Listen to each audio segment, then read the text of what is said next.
বক পাখি। বক পাখির ইংরেজি নাম হেরন। এটি আরডিডিএই পরিবারভুক্ত একটি জলচর পাখি। বাংলাদেশে বর্তমানে 10টির বেশি প্রজাতির বক নথিভুক্ত রয়েছে। এর মধ্যে সাদা বক ও ছোট সাদা বক সবচেয়ে বেশি দেখা যায়। বাংলাদেশের হাওর অঞ্চল, চরাঞ্চল, উপকূলীয় এলাকা, নদী, বিল, খাল ও ধানক্ষেত বকের প্রধান আবাসস্থল। বর্ষা ও শীত মৌসুমে বকের সংখ্যা তুলনামূলক বেশি দেখা যায়, কারণ এ সময় জলাশয়ে মাছ ও জলজ প্রাণীর প্রাচুর্য থাকে। বক প্রধানত ছোট মাছ, ব্যাঙ, শামুক, কাঁকড়া ও জলজ পোকামাকড় খায়, যার মাধ্যমে ধানক্ষেত ও জলাশয়ে প্রাকৃতিক কীট নিয়ন্ত্রণ হয়।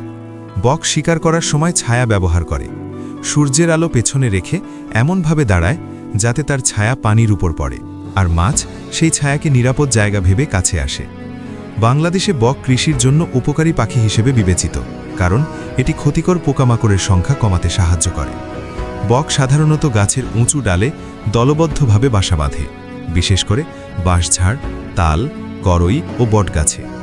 পরিবেশ বিজ্ঞানীদের মতে বাংলাদেশে জলাশয় দূষণ ও জলাভূমি দখলের কারণে কিছু অঞ্চলে বকের সংখ্যা ধীরে ধীরে কমছে।